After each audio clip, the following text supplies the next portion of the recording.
Hello అండి, అందరికీ నమస్తే. వెల్కమ్ టు అక్షయ వెంకటరమణ. అందరూ ఎలా ఉన్నారు? అందరూ బాగుండాలని కోరుకుంటూ మన వినాయక చవితి బాగా చేసుకున్నారు. అందరూ బాగుండాలి. ఇప్పుడు 9 రోజులే ఉంచాలని చెప్తున్నారు.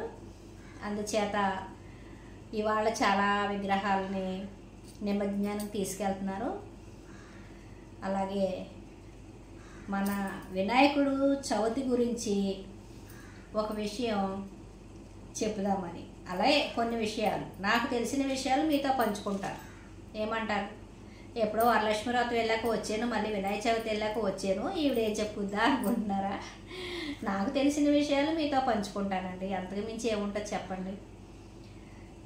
ఏంటంటే మన వినాయక చవితి రోజు అందరూ కూడా వినాయక పత్రితో పాటు ఇంకోటి పెట్టారు. ఏంటో తెలుసా మీకు? మీరు చూసారా? నేనైతే చూశాను. ప్రతి ఇంట్లోని ప్రతి వీధుల్లో మండపాలు ఉంటాయి కదండి, స్వామివారిని ప్రతిష్ఠించి మండపాలు అక్కడ, అలాగే ప్రతి చోట కూడా నేను చూశాను అనమాట. ఎందుకంటే ఈ 5 రోజులు కూడా ఒక్కో చోట పారాయణం చేయడానికి వెళ్ళామన్నమాట. అది ఎక్కడ చూసిన పారాయణానికి వెళ్ళిన కాడల్లా అది మాత్రం ప్రత్యక్షం అవుతుంది. అదేనండి దోసపండు.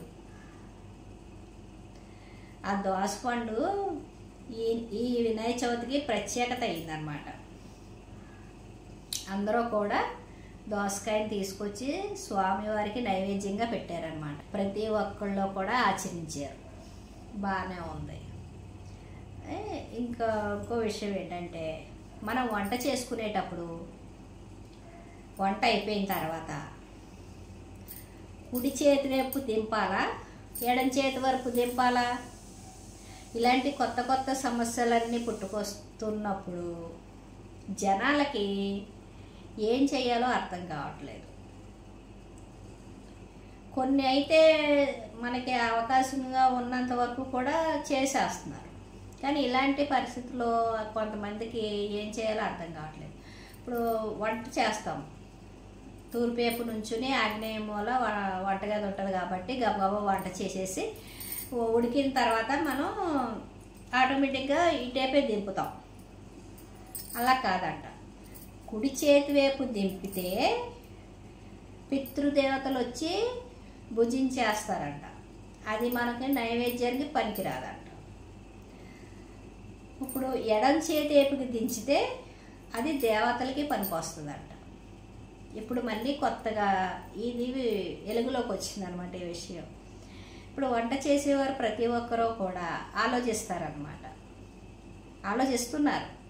అంటే కొన్ని విషయాలు మనం చేసుకోవచ్చు, కానీ ఇలా కొత్త కొత్త విషయాలు వస్తూ ఉంటే కొంతమంది ఏం చేస్తున్నారంటే, మన హిందూ సాంప్రదాయంలో ఇన్ని విషయాలు ఉన్నాయా, ఇన్ని తెలియని విషయాలు తెలుస్తున్నాయి, తెలిసిన కాడి నుంచి చెయ్యాలా వద్దా, ఇలా సతమతం అవుతూ కూడా చాలా మట్టుకి వేరే మతానికి మారిపోతున్నాం.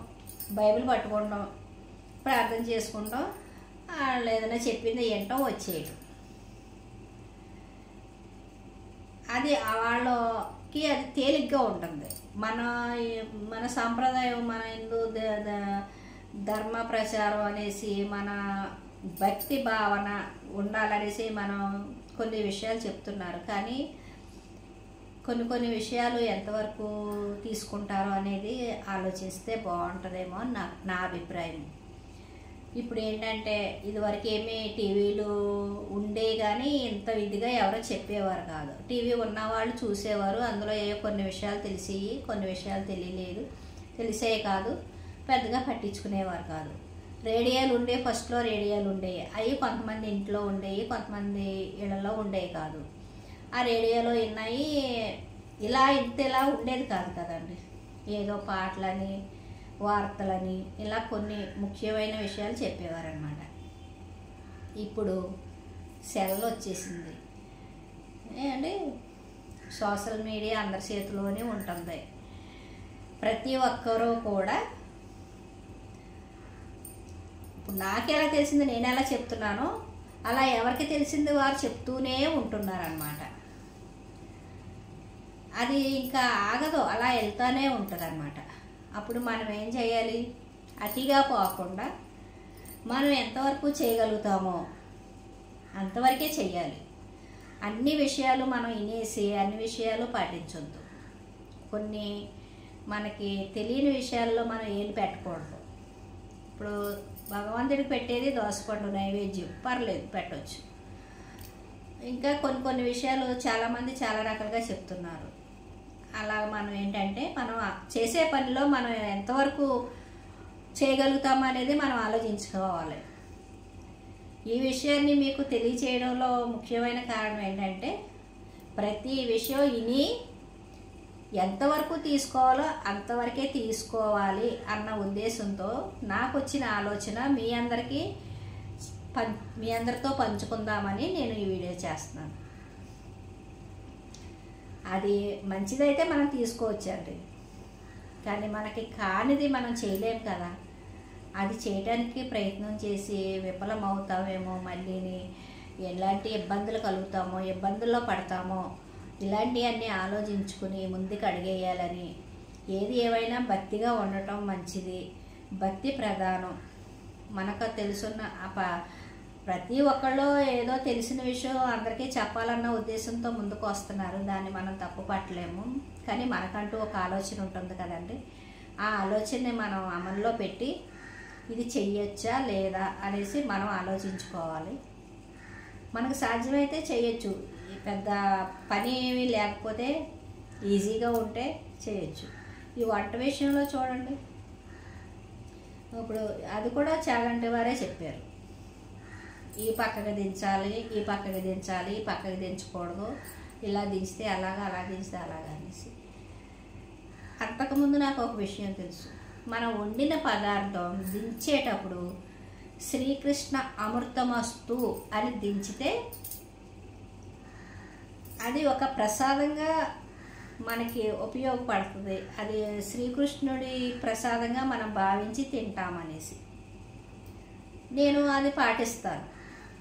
ఏదైనా ఒక టీయే కానివ్వండి, ఒక నీళ్లు మరగబెట్టుకున్న, ఒక టిఫిన్ వేసిన, ఏది చేసినా, కూర వండినా, అన్నం వండినా, ఇంకేది చేసినా సరే అది దించేటప్పుడు శ్రీకృష్ణ అమృతమస్తు అని దించి పక్కన పెడతానమాట. మనకి ఆటోమేటిక్గా ఏమవుతుందంటే కుడివైపే దించుతాం ఏదైనా సరే, ఎడమవైపు దించం. అది ఆలోచన శక్తిని ఇప్పుడు మళ్ళీ జనాల్లో మారుతుంది. అది ఏది కరెక్టు ఏది కరెక్ట్ కాదో మనం నిర్ణయించుకోవాలి. ఇప్పుడు ఆయన చెప్పిన మాటలు మనం పాటించాలి, తప్పుగా అనుకోకూడదు. కాకపోతే ఏదైనా మంచిగా తీసుకోవాలని నా ఆకాంక్ష, నా అభిప్రాయం. ఈ అభిప్రాయాన్ని మీతో పంచుకుంటున్నాను. సర్వే జన సుఖినో భవంతు. అందరూ భక్తిభావంతో ఉండాలని కోరుకుంటూ మీ అందరి దగ్గర మళ్ళీ సెలవు తీసుకుంటూ మళ్ళీ ఒక వీడియోతో మీ ముందుకు వస్తానని కోరుకుంటున్నాను. బాయ్ అండి.